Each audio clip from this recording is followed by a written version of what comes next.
ಅಪಪ್ರಚಾರ ಮಾಡಿದಂಥ ಪ್ರಕರಣಕ್ಕೆ ಹಿಂದಿನ ಸರ್ಕಾರದಲ್ಲಿ 40% ಭ್ರಷ್ಟಾಚಾರ ಇದೆ ಅನ್ನುವಂಥ ಸುಳ್ಳು ಪ್ರಚಾರ ಮಾಡಿದ್ದಕ್ಕಾಗಿ ಈಗಾಗಲೇ ಕಮಿಷನ್ ಮಾಡಿ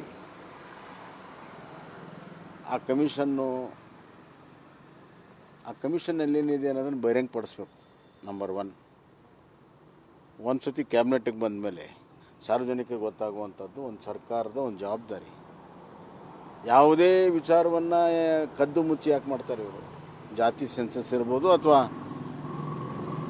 ಈ ನಾಗಮೋಹನ್ ದಾಸಿನ ಒಂದು ಕಮಿಷನ್ ತನಿಖಾ ಆಯೋಗ, ಈಗ ಅದಕ್ಕೆ SIT ಮಾಡ್ತಾರೆ. ತಕರಾರಿಲ್ಲ, ನಮ್ಮ ತಕರಾರಿಲ್ಲ. ಆದರೆ ಈ ಸರ್ಕಾರಕ್ಕೆ ಏನಾದರೂ ನೈತಿಕತೆ ಇದ್ದರೆ, ಈಗ ಅವ್ರ ಮೇಲೆ ಆರೋಪ ಬಂದಿದೆ 60% ಅಂತ, ಈ 60% ಆರೋಪವನ್ನು ಸೇರಿಸಿ SIT ಮಾಡಲಿ. 2 ವರ್ಷದಲ್ಲಿ ಏನೆಲ್ಲ ಅವಾಂತರಗಳಾಗಿದೆ, ಎಷ್ಟೊಂದು ಭ್ರಷ್ಟಾಚಾರ ಪ್ರಕರಣಗಳು ಸಿಕ್ಕಾಕ್ಕೊಂಡಿದ್ದಾರೆ, ಎಷ್ಟೊಂದು ಭ್ರಷ್ಟಾಚಾರದ ಕಂಪ್ಲೇಂಟ್ ಲೋಕಾಯುಕ್ತ ಮುಂದೆ ಇದೆ, ಅವರ ಆರ್ಥಿಕ ಅಡ್ವೈಸರೇ ಭ್ರಷ್ಟಾಚಾರ ನಂಬರ್ 1 ಅಂತ ಹೇಳಿದ ಮೇಲೆ ಅಷ್ಟೇ ಅಲ್ಲ, PWD ಕಾಂಟ್ರಾಕ್ಟ್ ಅಸೋಸಿಯೇಷನ್ದವರು ಭ್ರಷ್ಟಾಚಾರ ನಡೀತಾ ಹಿಂದಿನಕ್ಕಿಂತ ಜಾಸ್ತಿ ಅಂದಿದ್ದಾರೆ. ಎಕ್ಸೈಸ್ ಡಿಪಾರ್ಟ್ಮೆಂಟ್ ಅಸೋಸಿಯೇಷನ್ ಅವರು ಕೂಡ ಭ್ರಷ್ಟಾಚಾರ ಆಗಿದೆ ಅಂತ. ಮೂರನೇದಾಗಿ ಈ ಎಲೆಕ್ಟ್ರಿಕ್ ಕಾಂಟ್ರಾಕ್ಟರ್ಸ್ ಏನಿದ್ದಾರೆ ಅವರು ಕೂಡ ಮೀಟರ್ ವ್ಯವಹಾರದಲ್ಲಿ ಭ್ರಷ್ಟಾಚಾರ ಆಗಿದೆ ಅಂತ. ಎಲ್ಲ ರಂಗದಲ್ಲಿ ಭ್ರಷ್ಟಾಚಾರ ಆಗಿದೆ ಅಂತೇಳಿ ಆ ಅಸೋಸಿಯೇಷನ್ದವರು ಹೇಳಿದ ಮೇಲೂ ಕೂಡ ಇವರು ಕಣ್ಣು ಮುಚ್ಕೊಂಡು ಕೂತಿದ್ದಾರೆ. ಅಂದರೆ ತಮ್ಮ ಸರ್ಕಾರದಲ್ಲಿ 60% ಹೊಡೆದ್ರೆ ತಪ್ಪಲ್ಲ.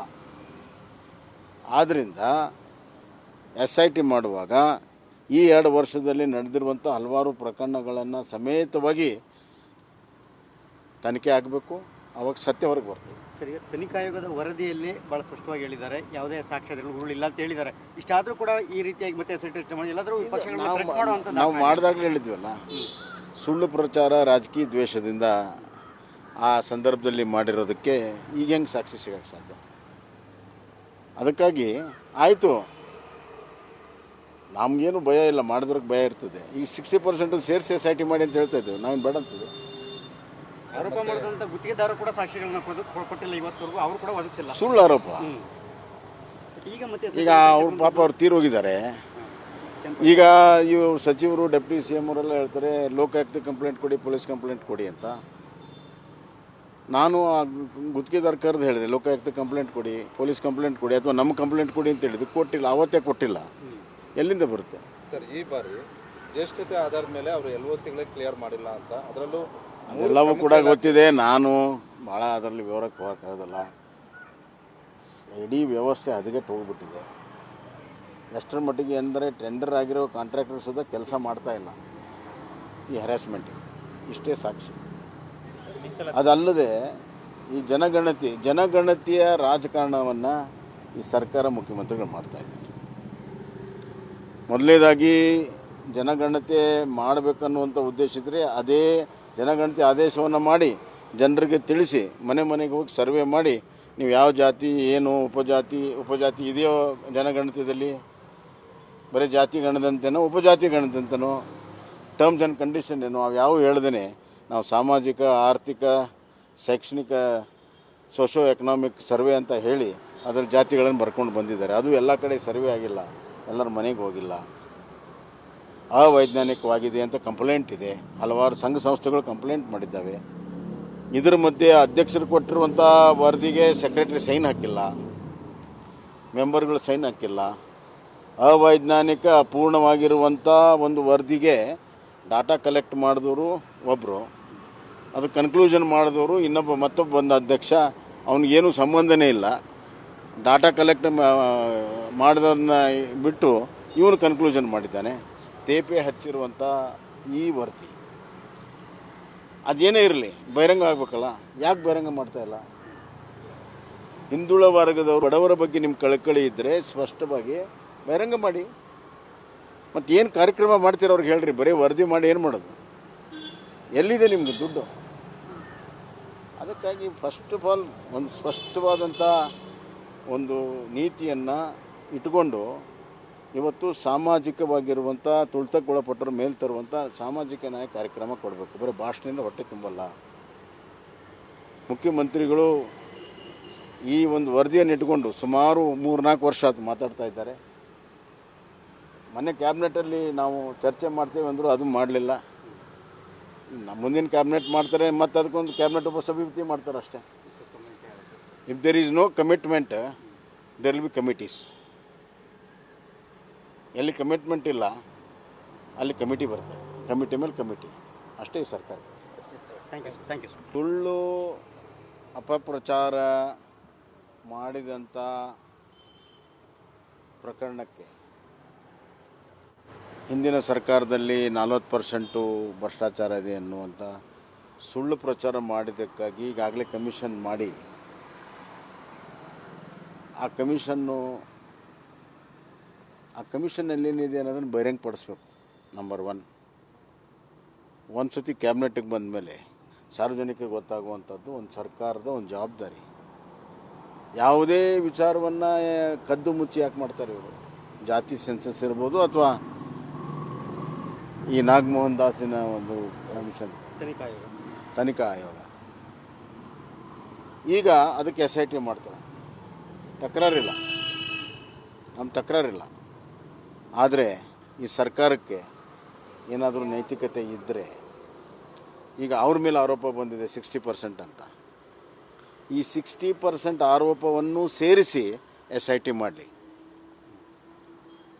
2 ವರ್ಷದಲ್ಲಿ ಏನೆಲ್ಲ ಅವಾಂತರಗಳಾಗಿದೆ, ಎಷ್ಟೊಂದು ಭ್ರಷ್ಟಾಚಾರ ಪ್ರಕರಣಗಳು ಸಿಕ್ಕಾಕ್ಕೊಂಡಿದ್ದಾರೆ, ಎಷ್ಟೊಂದು ಭ್ರಷ್ಟಾಚಾರದ ಕಂಪ್ಲೇಂಟ್ ಲೋಕಾಯುಕ್ತ ಮುಂದಿದೆ, ಅವರ ಆರ್ಥಿಕ ಅಡ್ವೈಸರೇ ಭ್ರಷ್ಟಾಚಾರ ನಂಬರ್ 1 ಅಂತ ಹೇಳಿದ ಮೇಲೆ ಅಷ್ಟೇ ಅಲ್ಲ, PWD ಕಾಂಟ್ರಾಕ್ಟ್ ಅಸೋಸಿಯೇಷನ್ದವರು ಭ್ರಷ್ಟಾಚಾರ ನಡೀತಾ ಹಿಂದಿನಕ್ಕಿಂತ ಜಾಸ್ತಿ ಅಂದಿದ್ದಾರೆ.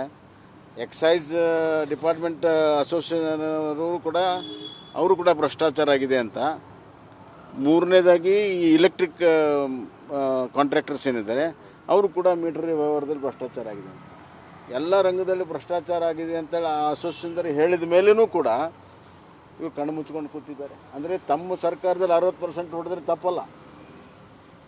ಆದ್ದರಿಂದ SIT ಮಾಡುವಾಗ ಈ 2 ವರ್ಷದಲ್ಲಿ ನಡೆದಿರುವಂಥ ಹಲವಾರು ಪ್ರಕರಣಗಳನ್ನು ಸಮೇತವಾಗಿ ತನಿಖೆ ಆಗಬೇಕು.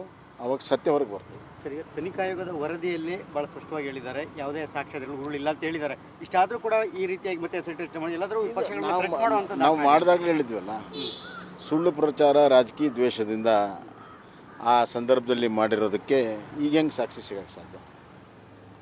ಅದಕ್ಕಾಗಿ ಆಯಿತು, ನಮಗೇನು ಭಯ ಇಲ್ಲ, ಮಾಡಿದ್ರಿಗೆ ಭಯ ಇರ್ತದೆ. ಈಗ 60% ಸೇರಿಸಿ SIT ಮಾಡಿ ಅಂತ ಹೇಳ್ತಾ ಇದ್ದೇವೆ, ನಾವೇನು ಬೇಡ ಅಂತೀವಿ. ಆರೋಪ ಮಾಡಿದಂಥ ಗುತ್ತಿಗೆದಾರರು ಕೂಡ ಸಾಕ್ಷಿಗಳನ್ನ ಕೊಟ್ಟಿಲ್ಲ ಇವತ್ತವರೆಗೂ, ಅವರು ಕೂಡ ಒದಗಿಸಿಲ್ಲ. ಸುಳ್ಳು ಆರೋಪ. ಈಗ ಅವ್ರ ಪಾಪ ಅವ್ರು ತೀರೋಗಿದ್ದಾರೆ. ಈಗ ಇವು ಸಚಿವರು, ಡೆಪ್ಯೂಟಿ CM ಅವರೆಲ್ಲ ಹೇಳ್ತಾರೆ ಲೋಕಾಯುಕ್ತ ಕಂಪ್ಲೇಂಟ್ ಕೊಡಿ, ಪೊಲೀಸ್ ಕಂಪ್ಲೇಂಟ್ ಕೊಡಿ ಅಂತ. ನಾನು ಆ ಗುತ್ತಿಗೆದಾರ ಕರೆದು ಹೇಳಿದೆ, ಲೋಕಾಯುಕ್ತ ಕಂಪ್ಲೇಂಟ್ ಕೊಡಿ, ಪೊಲೀಸ್ ಕಂಪ್ಲೇಂಟ್ ಕೊಡಿ, ಅಥವಾ ನಮ್ಮ ಕಂಪ್ಲೇಂಟ್ ಕೊಡಿ ಅಂತ ಹೇಳಿದ್ದು. ಕೊಟ್ಟಿಲ್ಲ, ಅವತ್ತೇ ಕೊಟ್ಟಿಲ್ಲ. ಎಲ್ಲಿಂದ ಬರುತ್ತೆ ಸರ್? ಈ ಬಾರಿ ಜ್ಯೇಷ್ಠತೆ ಆಧಾರದ ಮೇಲೆ ಅವರು LOCಗಳೇ ಕ್ಲಿಯರ್ ಮಾಡಿಲ್ಲ ಅಂತ, ಅದರಲ್ಲೂ ಅದೆಲ್ಲವೂ ಕೂಡ ಗೊತ್ತಿದೆ. ನಾನು ಭಾಳ ಅದರಲ್ಲಿ ವಿವರಕ್ಕೆ ಹೋಗೋಕ್ಕಾಗೋದಿಲ್ಲ. ಇಡೀ ವ್ಯವಸ್ಥೆ ಹದಗೆಟ್ಟು ಹೋಗ್ಬಿಟ್ಟಿದೆ. ಎಷ್ಟರ ಮಟ್ಟಿಗೆ ಅಂದರೆ ಟೆಂಡರ್ ಆಗಿರೋ ಕಾಂಟ್ರಾಕ್ಟರ್ ಸುದ ಕೆಲಸ ಮಾಡ್ತಾ ಇಲ್ಲ ಈ ಹ್ಯಾರಾಸ್ಮೆಂಟಿಗೆ. ಇಷ್ಟೇ ಸಾಕ್ಷಿ. ಅದಲ್ಲದೆ ಈ ಜನಗಣತಿಯ ರಾಜಕಾರಣವನ್ನು ಈ ಸರ್ಕಾರ ಮುಖ್ಯಮಂತ್ರಿಗಳು ಮಾಡ್ತಾ ಇದ್ದಾರೆ.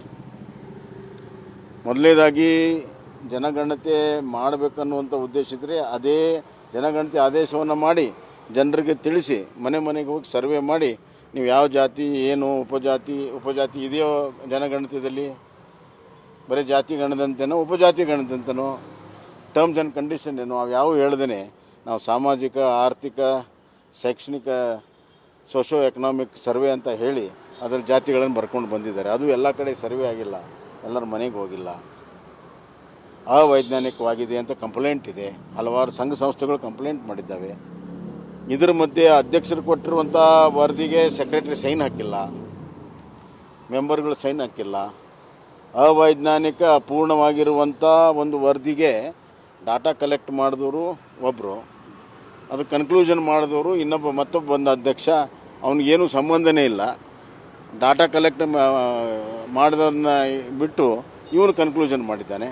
ತೇಪೆ ಹಚ್ಚಿರುವಂಥ ಈ ವರದಿ ಅದೇನೇ ಇರಲಿ ಬಹಿರಂಗ ಆಗಬೇಕಲ್ಲ, ಯಾಕೆ ಬಹಿರಂಗ ಮಾಡ್ತಾಯಿಲ್ಲ? ಹಿಂದುಳಿದ ವರ್ಗದವರು ಬಡವರ ಬಗ್ಗೆ ನಿಮ್ಮ ಕಳಕಳಿ ಇದ್ದರೆ ಸ್ಪಷ್ಟವಾಗಿ ಬಹಿರಂಗ ಮಾಡಿ. ಮತ್ತು ಏನು ಕಾರ್ಯಕ್ರಮ ಮಾಡ್ತೀರ ಅವ್ರಿಗೆ ಹೇಳ್ರಿ, ಬರೀ ವರದಿ ಮಾಡಿ ಏನು ಮಾಡೋದು? ಎಲ್ಲಿದೆ ನಿಮ್ಮದು ದುಡ್ಡು? ಅದಕ್ಕಾಗಿ ಫಸ್ಟ್ ಆಫ್ ಆಲ್ ಒಂದು ಸ್ಪಷ್ಟವಾದಂಥ ಒಂದು ನೀತಿಯನ್ನು ಇಟ್ಕೊಂಡು ಇವತ್ತು ಸಾಮಾಜಿಕವಾಗಿರುವಂಥ ತುಳಿತಕ್ಕೊಳಪಟ್ಟರ ಮೇಲೆ ತರುವಂಥ ಸಾಮಾಜಿಕ ನ್ಯಾಯ ಕಾರ್ಯಕ್ರಮ ಕೊಡಬೇಕು. ಬರೀ ಭಾಷಣದಿಂದ ಹೊಟ್ಟೆ ತುಂಬಲ್ಲ. ಮುಖ್ಯಮಂತ್ರಿಗಳು ಈ ಒಂದು ವರದಿಯನ್ನು ಇಟ್ಕೊಂಡು ಸುಮಾರು 3-4 ವರ್ಷ ಆಯ್ತು ಮಾತಾಡ್ತಾ ಇದ್ದಾರೆ. ಮೊನ್ನೆ ಕ್ಯಾಬಿನೆಟಲ್ಲಿ ನಾವು ಚರ್ಚೆ ಮಾಡ್ತೇವೆ ಅಂದರು, ಅದು ಮಾಡಲಿಲ್ಲ. ಮುಂದಿನ ಕ್ಯಾಬಿನೆಟ್ ಮಾಡ್ತಾರೆ, ಮತ್ತು ಅದಕ್ಕೊಂದು ಕ್ಯಾಬಿನೆಟ್ ಉಪಸಮಿತಿ ಮಾಡ್ತಾರೆ ಅಷ್ಟೇ. If there is no commitment there will be committees.